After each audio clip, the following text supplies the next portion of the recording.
paz do Senhor. Nós vamos continuar nossos estudos aí da visão panorâmica da Bíblia. Hoje nós vamos estudar sobre dois livros que se encontram ainda no Antigo Testamento. Vamos falar sobre o livro de Jonas, né, que é tão conhecido aí, né, a história do Jonas e o grande peixe, o Jonas e a baleia. E vamos falar também sobre o profeta Abacuque, tá bom? Então, vamos iniciar nossa aula então. Assim a gente já pode dar sequência aos estudos que têm sido bênção para a igreja. Então, como foi mencionado, né, nós vamos então falar aí sobre o livro de Jonas, né? Fazer uma introdução, uma contextualização, né? Falar uma base sobre os ensinamentos que são trazidos nesse livro. Então a gente pegou como texto-chave aí Jonas 4, do 9 ao 11. E ele diz: Mas Deus disse a Jonas: Você tem alguma razão para ser tão furioso por causa da planta? Respondeu ele: Sim, tenho. Eu estou furioso a ponto de querer morrer. Mas o Senhor lhe disse: Você tem pena dessa planta, embora não a tenha podado, nem a tenha feito crescer. Ela nasceu numa noite e numa noite morreu. Contudo, Nínive tem mais de 120 mil pessoas que não sabem nem distinguir a mão direita da esquerda, além de muitos rebanhos. Não deveria eu, o Senhor, ter pena dessa grande cidade? Então, pode estar um pouco descontextualizado aqui, né? Mas nós vamos conversar aqui para entender por que esse texto é chave, né? A gente está vendo aqui uma conversa, uma discussão, vamos falar assim, né? Em que Jonas ele está nervoso, ele está irado com o Senhor, e aí o Senhor compara o coração dele em favor de uma planta, que a gente já vai estudar um pouquinho mais para frente, em detrimento de uma cidade inteira, né? Mas vamos lá. Bom, Jonas então é o 32º livro da Bíblia. A sua autoria é controversa, está sendo cogitada por ele próprio, né, sendo o próprio Jonas o escritor, ou outro escritor que viveu na época próxima do reinado de Jeroboão II, no século 8, porém não há plena certeza. O texto relata sobre o chamado missionário de Deus a Jonas para pregar contra a grande cidade de Nínive, na época era a capital da Assíria. E ele fala também sobre a desobediência de Jonas, o arrependimento do povo e a misericórdia de Deus para então com esse povo pagão, tá? O período aí que aconteceu toda essa história foi aproximado de 760 a.C., é isso a escrita, né, do texto, ou após 612 a.C., que foi quando houve a destruição de Nínive, tá bom? Então vamos lá. Ao longo do livro de Jonas, o autor apresenta então um profeta diferente de todos os outros descritos na Bíblia, né? Os profetas, eles são descritos normalmente como alguém que tenta defender a causa do Senhor, tenta acusar o pecado para as cidades, tenta mostrar que o caminho está errado, né? E na verdade, quando a gente confronta com Jonas, a gente vê um profeta de personalidade nacionalista. Então era um hebreu, né? Que era muito enraizado, tinha vivenciado a história ali dos confrontos, das guerras, né? E ele temia ao Senhor também. Ele tinha um coração temente a Deus. Ele sabia o Deus que ele servia, porém ele tinha um coração indisposto a perdoar e a entender a misericórdia de Deus, né? Porque a gente vai ver mais pro final do livro que Deus teve misericórdia do povo que escravizou o próprio povo de Israel. Então Jonas não aceitou isso, né? Isso foi um momento de resistência dele, porque iniciou a história dele de forma tão controversa, de uma forma tão complicada, onde Jonas tentou fugir do Senhor, onde ele foi desobediente, e todo o contexto se dá pelo coração indisposto a perdoar e aceitar a misericórdia do Senhor. Bom, a gente consegue dividir o livro de Jonas em 4 partes. Então a primeira parte é quando Jonas foge de Deus. Então o versículo-chave que a gente colocou aqui está em Jonas 1, 2 e 3. Então é Deus falando com Jonas: Vá depressa à grande cidade de Nínive e pregue contra ela, porque a sua maldade subiu até a minha presença. Mas Jonas fugiu da presença do Senhor, dirigindo-se para Tarsis. Desceu à cidade de Jope, onde encontrou um navio que se destinava àquele porto. Depois de pagar a passagem, embarcou para Tarsis para fugir do Senhor. Então ele tentou fugir, né? E na verdade a gente me vem à mente, né, aquela palavra onde fala, né, se eu fizer a minha casa no mais alto, ou se eu fizer ou se eu me esconder na minha sepultura, né, o Senhor vai estar em todo lugar, né? E Jonas achou que conseguiria fugir do Senhor se colocando numa viagem, num barco. E veja, né, Deus está falando o seguinte: o Jonas, vai lá pregar, você é meu servo, e fala para essa cidade que a maldade dele subiu até a minha presença. Então é algo que era tão forte, a desobediência, a ganância, a, os pecados, né, a iniquidade do povo dessa cidade, que chegou até a presença do Senhor, né, como aroma desagradável, né, como algo que o Senhor olhou e falou: não, eu preciso corrigir esse povo, eu preciso chamar a atenção deles, porque a maldade deles me traz tristeza, né, me traz necessidade de correção. E aí, quando Jonas recebe essa ordem do Senhor, diferente de todos os outros profetas que a gente estuda na Bíblia, né, os profetas falam: pois não, Senhor, e assim eles vão. E aí eles chegam na cidade de cara e já falam: assim diz o Senhor, e arrepender e tal. E Jonas não, ele se volta contra o Senhor e foge, né? Ele está tentando, de alguma forma, tomar a decisão de Deus, tomar a decisão como Deus, né? Falando: não, eu não vou. O Senhor está mandando, mas eu não vou. Eu não concordo em dar uma chance de arrependimento para esse povo. Bom, no capítulo 2, que aí a gente pode falar sobre a segunda parte do livro de Jonas, está a oração de Jonas. Bom, é só para a gente resumir um pouco a história, né? Para chegar já nesse versículo. Então, quando Jonas ele foi para Tarsis, tal, ele entrou nesse barco e ele conversou ali com o pessoal que estava no barco ali, e ele explicou para eles: falou: olha, eu estou fugindo de Deus, tal, me deixa aqui. E aí, no meio da viagem, uma grande tempestade afligiu o barco e ondas e tal. E aí os marinheiros ali, eles estavam muito atônitos, muito nervosos, e o Jonas estava dormindo lá no barco. E aí eles chegaram até Jonas e falaram: meu, por que você está aí? O que está acontecendo? Você falou que você está fugindo de Deus, o que será que pode ser? E aí eles tiraram sorte ali na hora e caiu para que Jonas fosse responsabilizado por aquilo tudo, né? E aí Jonas concordou, ele falou: realmente, se vocês me jogarem para fora do barco, tudo isso vai cessar. E a impressão que dá é que Jonas, a gente vai perceber também na leitura do livro que ele era muito tendencioso a preferir morrer e etc. Então, não há somente a aparência aí de um senso de responsabilidade de Jonas. Olha, me joga para o mar porque vocês vão ser salvos. Eu sou o errado aqui.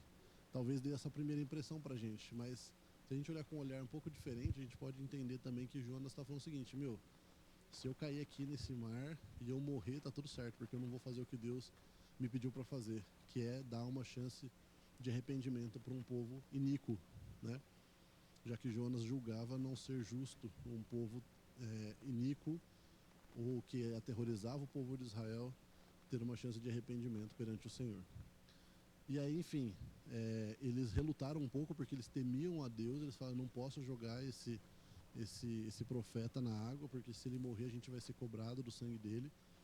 Mas não tinha jeito, eles tentaram por um tempo ali remar e tal, e não conseguiram, e decidiram por jogar Jonas na água. E aí Jonas até ele relata na oração dele que ele foi muito fundo perdão, e que ele estava próximo do pé dos montes, embaixo do mar, e ele chegou muito fundo. E ele reconhece que quando o peixe o engole, né, é uma salvação de Deus para ele. E aí ele faz uma oração, e aí a gente resume aqui em Jonas 2:1, ele fala assim: lá de dentro do peixe, então Jonas orou ao Senhor, ao seu Deus. Ele disse: em meu desespero clamei ao Senhor, e ele me respondeu. Do ventre da morte gritei por socorro, e ouviste o meu clamor. Veja, ele está considerando que ele dentro do peixe ele foi salvo por Deus. E realmente foi um livramento, né? E ele reconhece isso. Eu fico imaginando a angústia dele a agonia dele embaixo da água, afogando, e ele clamando, seja gritando, seja em pensamento, seja como for embaixo da água, e o Senhor o livra, né, com um peixe grande que o engole, e ele sempre pode respirar. E ele reconhece que ele estava próximo da morte, mas o Senhor o salvou, né, ouviu o clamor dele. E aí depois no 9 e 10 do capítulo 2, ele completa, né? Mas eu, com um cântico de gratidão, oferecerei sacrifício a ti. O que eu prometi, cumprirei totalmente. A salvação vem do Senhor. Olha só, ele fala de novo, né? Ele fala de cântico de gratidão. Olha como é um pouco diferente do Jonas, que a gente já está conversando há alguns minutos. E ele fala, oferecerei sacrifício a ti. O que eu prometi, cumprirei totalmente. E a salvação vem do Senhor. E aí o Senhor deu ordens ao peixe e ele vomitou Jonas em terra firme. Então aí está em Jonas 2, 9 e 10. Então aqui é a parte mais famosa, né? Que inclusive a criançada gosta muito, né? Que fala do Jonas e a baleia e tal. Mas foi um momento de angústia muito forte para Jonas, né? Ele, controverso, fugindo de Deus, de repente ele é lançado ao mar, ele podia morrer, ele clama ao Senhor, o Senhor dá um livramento para ele. E o detalhe, essa oração aconteceu no momento em que ele estava dentro do peixe, e ele ficou 3 dias e 3 noites dentro da barriga do peixe. Então veja, ele ficou por 3 dias e 3 noites praticamente morto, dado como morto, né? Mas o Senhor o resgatou ali. Bom, o capítulo 3 vem a terceira parte, Jonas em Nínive. E aí Jonas 3, 3 e 4 fala assim, e Jonas obedeceu a palavra do Senhor e foi para Nínive. Era uma cidade muito grande, demorava-se 3 dias para percorrê-la. Jonas entrou na cidade e a percorreu durante 1 dia, proclamando, daqui a 40 dias Nínive será destruída. Essa frase, daqui a 40 dias Nínive será destruída, são só cinco palavras no hebraico original. Veja o poder que teve essa pregação, inclusive contra a sua própria vontade, porque ele estava alertando ao povo que ele não considerava hábil ou habilitado a ser salvo ou a ser perdoado. Ele foi obrigado a pregar para que esse povo se arrependesse, né? Então ele simplesmente chegou lá, provavelmente com um cara de poucos amigos, e falou, tá bom, vou fazer o que Deus quer, não concordo, não queria estar aqui, mas eu quero que todos saibam que daqui a 40 dias Nínive será destruída. Ele não falou de Deus, ele não falou de arrependimento, ele não falou de nada. E olha que bacana, na sequência do texto, né? Do 5 ao 9. Os ninivitas creram em Deus, proclamaram jejum, e todos eles, do maior ao menor, vestiram-se de pano de saco. Quando as notícias chegaram ao rei de Nínive, ele se levantou do trono, tirou o manto real, vestiu-se de pano de saco e sentou-se sobre cinza. Então fez uma proclamação em Nínive, por decreto do rei e de seus nobres, não é permitido a nenhum homem ou animal, bois ou ovelhas, provar qualquer coisa, não comam nem bebam. Cubram-se de pano de saco, homens e animais, e todos clamem a Deus com todas as suas forças. Deixem os maus caminhos e a violência. Talvez Deus se arrependa e abandone a sua ira e não sejamos destruídos. Olha o poder do convencimento do Espírito Santo nesse momento, né? A gente está falando aí de 5 palavras ali que Jonas proferiu. Não falou de Deus, não falou de nada, mas houve uma comoção geral, onde o próprio rei foi afligido por esse arrependimento, né? Foi atingido, de forma que ele se humilhou perante o Senhor e falou, pessoal, todos, nem animal, nem homem algum, coma nem beba, se humilhem. Eu acho interessante quando ele fala, deixem os maus caminhos e a violência. Então ele tá reconhecendo, né, que existiam coisas que realmente legitimavam a destruição daquela cidade. Ele assumiu um erro, ele reconheceu um pecado que fez com que Deus enviasse Jonas ali. E a gente consegue enxergar também que, poxa, olha o coração desses pagãos, né? Eles não tinham conhecimento de Deus, talvez. Eles não receberam palavra alguma de Deus da parte de Jonas, no sentido de uma pregação direta ou ou específica, né, sobre algo relacionado a Deus, sobre os grandes feitos de Deus, mas eles temeram ao Senhor. E o temor do Senhor fez com que eles se arrependessem. E aí eles puderam realmente experimentar a misericórdia do Senhor. Seguindo, agora a quarta parte, né? A raiva de Jonas e a misericórdia de Deus. Então, aqui vai falar o seguinte, que aí quando Jonas pregou, todo mundo se arrependeu, Jonas saiu irado ali da cidade. E ele falou, vou para um canto, vou armar ali uma tendinha, um abrigo, e eu quero ver se Deus vai destruir essa cidade, porque agora estão se arrependendo, não é possível que Deus vai perdoar, vai ter misericórdia desse povo, que escraviza o povo de Israel, que é iníquo, que é injusto, que é ingrato, que é idólatra, e ele foi lá para assistir aquilo que ia acontecer. Bom, então, no Jonas 4, do 1 ao 3, mas Jonas ficou profundamente descontente com isso e enfureceu-se. Olha que coisa horrível, né? Ele se entristeceu com a conversão das pessoas. Ele orou ao Senhor, Senhor, não foi isso que eu disse quando ainda estava em casa? Foi por isso que eu me apressei em fugir para Tarsis. Eu sabia que tu és Deus misericordioso e compassivo, muito paciente, cheio de amor, e que promete castigar, mas depois se arrepende. É muito incomum, né? Chega a ser engraçado, entre aspas, né? Isso. Ele está elogiando a Deus e falando, meu, esses atributos são ruins para mim, né? Eu não consigo, ele falando, né? Pensando eu aqui, eu não consigo aceitar que o Senhor é tão bom, tão justo, tão reto e ao mesmo tempo tão misericordioso. Como pode? Por isso que eu não quis vir, porque eu sabia que o Senhor ia converter o coração deles. Eu não quero que eles se convertam. Olha que coisa pesada, né, que Jonas passou ali. E aí Jonas termina a frase ali, ele fala, agora, Senhor, tira a minha vida, eu imploro, porque para mim é melhor morrer do que viver. Olha que forte novamente, né? Jonas já teve a intenção de morrer ali quando se ofereceu para sair, para pular do barco. E agora ele fala de novo, Senhor, me tira a vida, porque eu prefiro morrer do que ver os ninivitas salvos. A gente precisa rever o nosso coração. Será que nós estamos assim?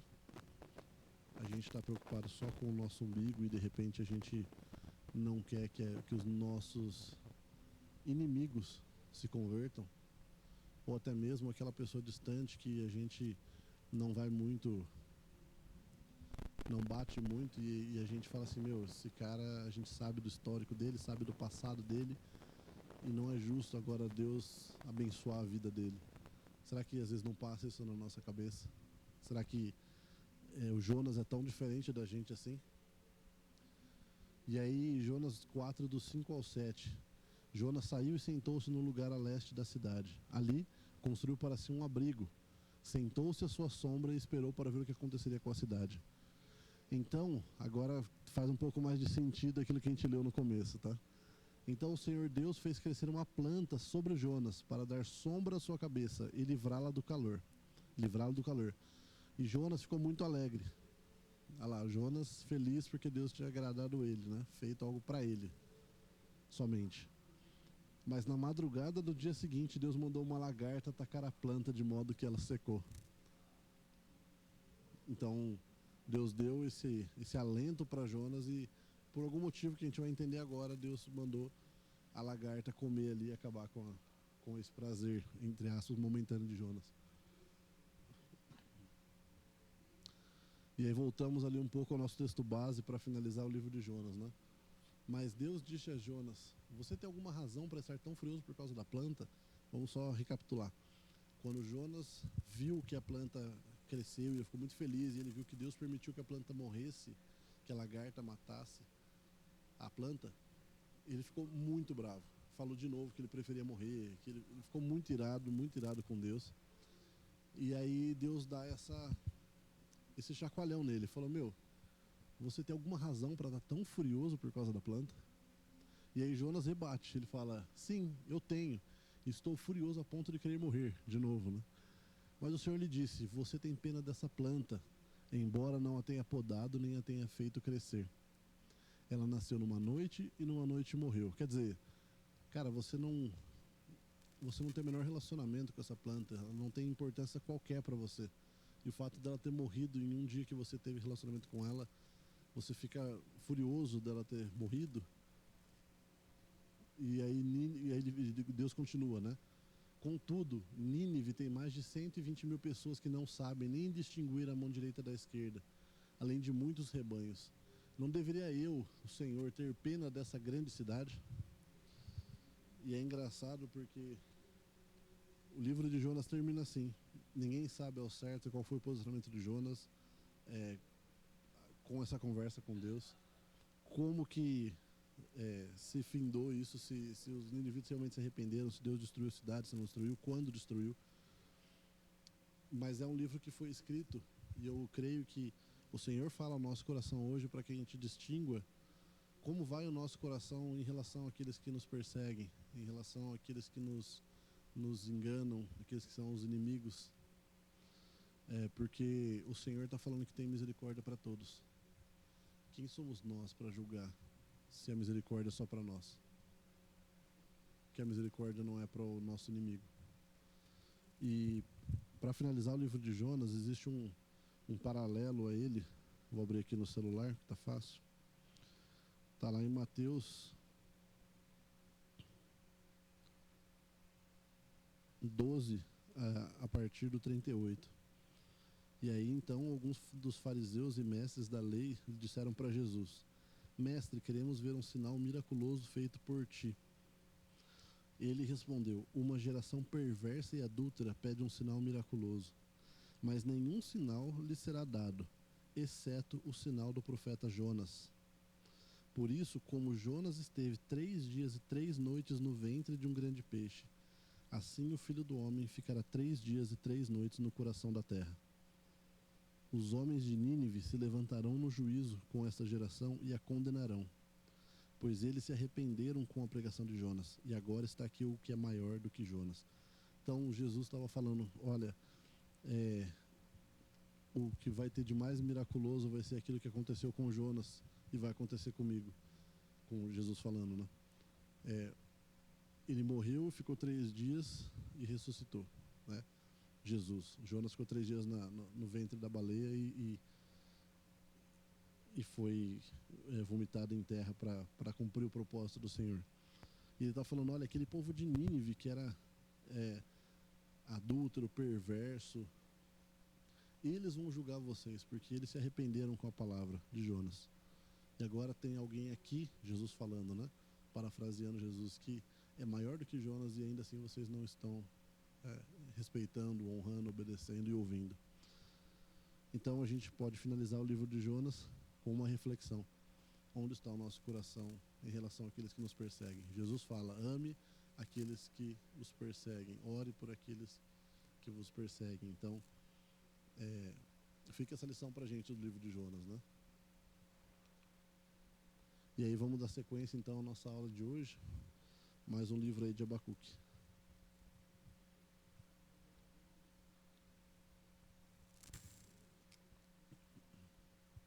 Vamos lá. Bom, então o livro de Abacuque, vamos fazer aqui a introdução, contextualização, os ensinamentos que o livro de Abacuque traz pra gente.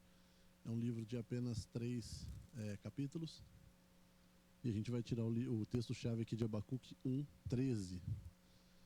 Abacuque falando para Deus: Teus olhos são tão puros que não suportam ver o mal. Não podes tolerar a maldade. Por que toleras então esses perversos? Por que ficas calado enquanto os ímpios engolem os que são mais justos do que eles? Olha só que interessante, né? Me parece que a indignação de Abacuque é semelhante ao de Jonas. Né? São livros escritos em períodos, em épocas não juntas, né? não ao mesmo tempo. A gente não está falando mais do povo assírio, sim do povo babilônio. Mas existe uma indignação no coração do profeta Abacuque semelhante a de Jonas. Porque os inimigos prosperavam sobre Israel. Eles tinham caminhos de glória e E ele falava assim: Senhor, o Senhor é tão puro, tão justo, não suporta ver o mal, e como pode tolerar esses perversos que são cruéis com o teu povo? Porque o Senhor fica calado enquanto os ímpios engolem os que são mais justos do que eles. Vamos lá, Abacuque é o 35º livro da Bíblia. A sua autoria é atribuída ao próprio profeta Abacuque. O profeta Abacuque viveu na mesma época que viveram os profetas Naum e Sofonias. Foi nesse tempo, no ano 612 a.C., que os babilônios derrotaram os assírios e se tornaram o império mais poderoso do mundo. O profeta vê o perigo que o seu povo corre e não entende como é que Deus pode tolerar os babilônios, um povo mau e cruel. O livro foi escrito próximo do ano 606 a.C. Bom, ao longo do livro de Abacuque, então, o autor relata o seu temor ao Senhor. Abacuque é muito temente a Deus, ele reconhece a santidade do Senhor, a pureza do Senhor. Porém, ele está indignado com o sucesso dos inimigos ante o povo de Israel.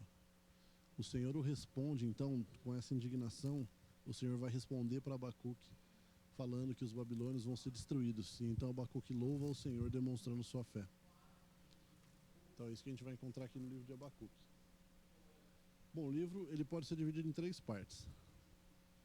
A primeira parte está no capítulo 1, do 2 ao 4, as queixas de Abacuque e a resposta de Deus. E aí Abacuque 1, 2 e 3. Desculpa, 1, 2, 3. Até quando, Senhor, clamarei por socorro sem que tu ouças? Até quando gritarei a ti violência sem que tragas a salvação? Por que me fazes ver a injustiça e contemplar a maldade? A destruição e a violência estão diante de mim. Há luta e conflito por todo lado. Então Abacuque está reclamando para Deus. Até quando, Senhor, que eu vou pedir socorro e o Senhor não vai me ouvir? Até quando eu vou gritar violência, falar que existem mortes, que existem tanto sofrimento, que existe tanto sofrimento aqui nessa terra, e o Senhor não vai trazer salvação? E aí ele fala, né, a destruição e a violência estão diante de mim, a luta e conflito por todo lado. Bom, a parte 2 ele fala sobre os babilônios que serão castigados. Aí do capítulo 2, do 5 ao 20. Pegamos um texto aqui, Abacuque 2, 2 ao 4. Então o Senhor respondeu. Então, após essas queixas de Abacuque questionar o Senhor e falar sobre todas essas coisas de violência, de guerra e falta de resposta do Senhor, aí o Senhor responde-lhe, em Abacuque 2, do 2 ao 4. Então o Senhor respondeu: escreva claramente a visão em tabuinhas, para que se leia facilmente, pois a visão aguarda um tempo designado. Ela fala do fim e não falhará. Ainda que se demore, espere-a, porque ela certamente virá e não se atrasará. Escreva: o ímpio está envaidecido, seus desejos não são bons, mas o justo viverá pela sua fidelidade. Olha que bênção, né? O Senhor está falando, o ímpio, ele está envaidecido, ele tem glória, ele tem riquezas, ele tem poder, ele tem fama. Apesar dos seus desejos não serem bons, ele prospera. Mas ele fala, o justo viverá pela sua fidelidade. Então o Senhor dando uma resposta para ele, escreve, vai acontecer. Há um tempo determinado para isso. Tempo determinado para todas as coisas. Vai acontecer. Certamente virá e não se atrasará. E aí, existe no capítulo 3 a terceira parte do livro, que é a oração de louvor a Deus. Oração do profeta Abacuque, Abacuque 3, 1 e 2. Uma confissão. Senhor, ouvi falar da tua fama, temo diante dos teus atos, Senhor. Realiza de novo em nossa época as mesmas obras, faze-as conhecidas em nosso tempo. Em tua ira, lembra-te da misericórdia. Então Abacuque, ele está contemplando a grandeza do Senhor, ele está confessando do poder do Senhor, da grandeza do Senhor. Ele fala, eu ouvi falar da tua fama, eu temo diante dos teus atos, Senhor. E ele pede, realiza de novo. Abacuque tem saudade do povo de Israel tendo vitórias, tendo glórias, de todas as grandes conquistas que o Senhor permitiu a eles, que o Senhor liderou eles, né? E aí ele fala, realiza de novo em nossa época as mesmas obras, faze as conhecidas em nosso tempo.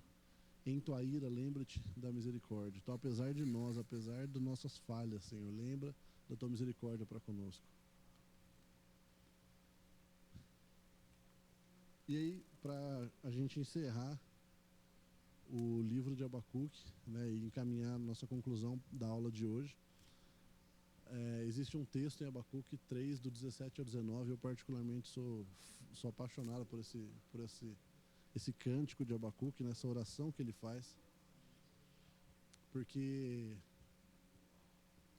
é muito anti-ego, né? É muito assim, sou totalmente avesso àquilo que acontece à minha volta. Independentemente de qualquer coisa, eu vou louvar o Senhor. E aí Abacuque, então, ele faz essa declaração ao Senhor. No Abacuque 3, 17 ao 19, ele fala: mesmo não florescendo a figueira, não havendo uvas nas videiras, mesmo falhando a safra de azeitonas, não havendo produção de alimento nas lavouras, nem ovelhas no curral, nem bois nos estábulos. Então ele está falando, ainda que não tenha provisão, que não tenha venda, que não tenha dinheiro, que não tenha provisão física, natural das coisas, ainda assim eu exultarei no Senhor e me alegrarei no Deus da minha salvação. Então ele está falando de novo, né, meu? Ainda assim, ainda que tudo falhe, que tudo venha a cair, que tudo venha a faltar, de nada eu terei falta. Eu vou me alegrar no Senhor.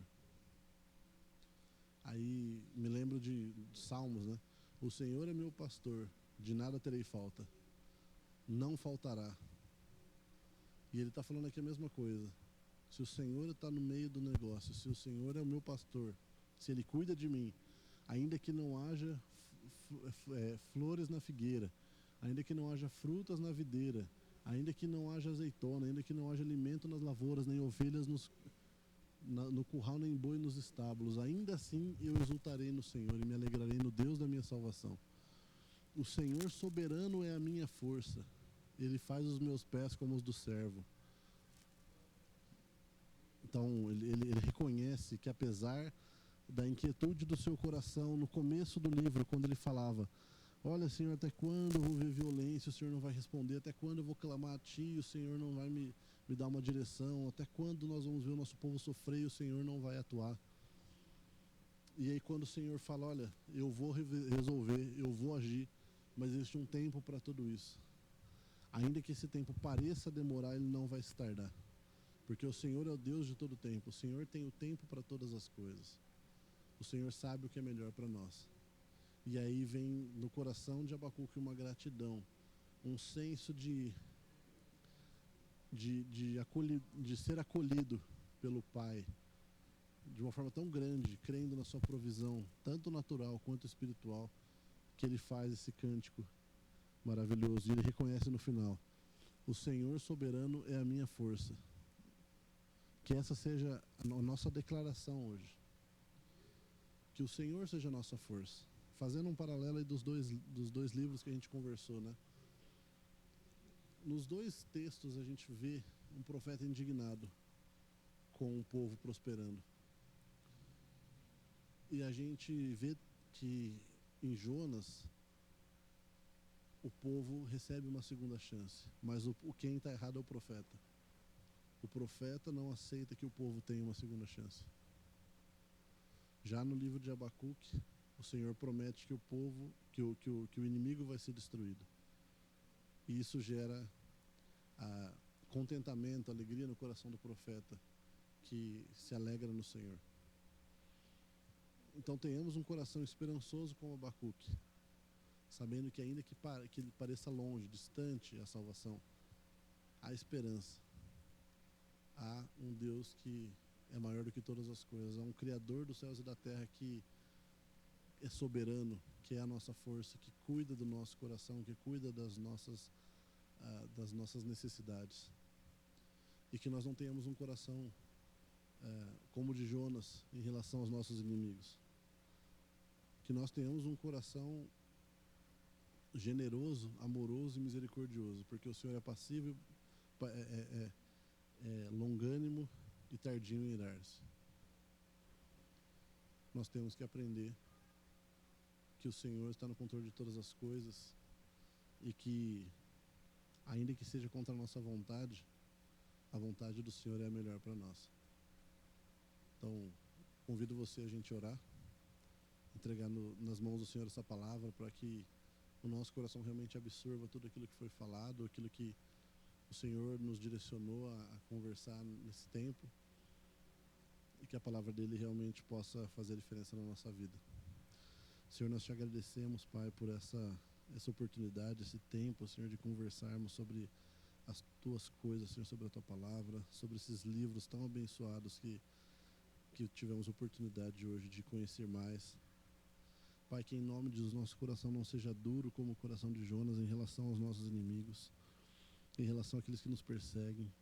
Que em nome de Jesus o nosso coração seja pacificador, Pai, seja um coração que anseia a salvação, que anseia a misericórdia do Senhor, não somente para conosco, mas para com todos os outros. Porque o Senhor mostra nesse livro, Pai, que a tua salvação não é somente para aquele povo de Israel, mas é para um povo que se arrepende e te aceita como Senhor e Salvador.